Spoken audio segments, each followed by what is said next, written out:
ഇത് പശ്ചാത്തല സൗകര്യ വികസനത്തിൻ്റെ കാര്യമെടുത്താൽ കേരളത്തിൽ വന്ന മാറ്റം ചെറുതാണോ? ഈ നാഷണൽ ഹൈവേയുടെ കാര്യം മാത്രമല്ല, ഒരു ഭാഗത്ത് തീരദേശ ഹൈവേ നടക്കുന്നു, മലയോര ഭാഗത്ത് മലയോര ഹൈവേയുടെ നിർമ്മാണം നടക്കുന്നു. രണ്ടിനും കൂടി 10,000 കോടി രൂപയാണ് സംസ്ഥാന സർക്കാർ മാറ്റിവെച്ചിരിക്കുന്നത്. സംസ്ഥാന സർക്കാർ ഫണ്ട് കണ്ടെത്തി നടത്തുന്ന പ്രവർത്തനമാണത്. അതിൻ്റെ കൂടെ തന്നെയാണ് നാം കാണേണ്ടത് നമ്മുടെ കോവളം മുതൽ ബേക്കൽ വരെ നീളുന്ന 600 കിലോമീറ്റർ ദൈർഘ്യമുള്ള ജലപാത.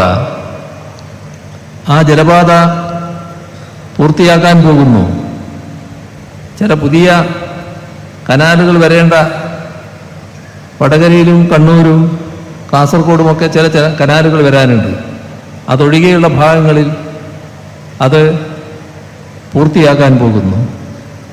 അപ്പോൾ കേരളം കാണാൻ വരുന്ന വിനോദസഞ്ചാരികൾ, ആഭ്യന്തര സഞ്ചാരികളും വിദേശ സഞ്ചാരികളും ഈ കനാൽ വലിയ തോതിൽ ഉപയോഗിക്കും. അവർക്കെല്ലാം ആ കനാൽ യാത്ര വലിയൊരു ഹരമായി മാറാനാണ് പോകുന്നത്. നമ്മുടെ നാട്ടിലെ റോഡുകൾ, എല്ലാ റോഡുകളും നല്ല റോഡുകളായി മാറിയിരിക്കുന്നു. അതോടൊപ്പം നിരവധി പാലങ്ങൾ, ഒട്ടേറെ ഫ്ലൈ ഓവറുകൾ, അങ്ങനെ ഗതാഗത സൗകര്യം ആധുനിക കാലത്തിന് ചേരും വിധത്തിൽ മാറ്റിയെടുക്കാൻ നമുക്ക് കഴിഞ്ഞിരിക്കുന്നു. എനിക്ക് ഈ ഘട്ടത്തിൽ മറ്റൊരു കാര്യവും കൂടി പറയാനുണ്ട്.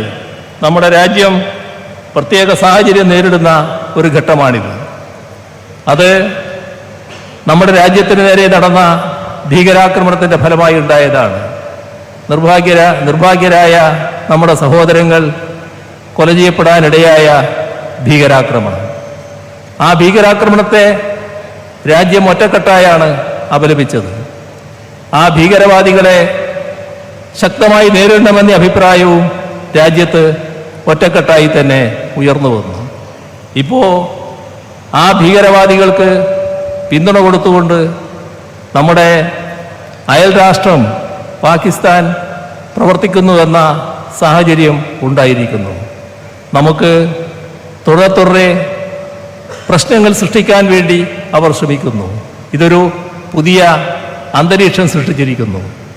ഈ ഘട്ടത്തിൽ മറ്റെല്ലാ ഭേദചിന്തകളും മറന്ന് ഇന്ത്യക്കാരെന്ന നിലക്ക് ഇന്ത്യയുടെ അഖണ്ഡതയും പരമാധികാരവും ഭദ്രതയും സംരക്ഷിക്കുന്നതിനായി നാം അണിനിരക്കേണ്ട ഘട്ടമാണ്.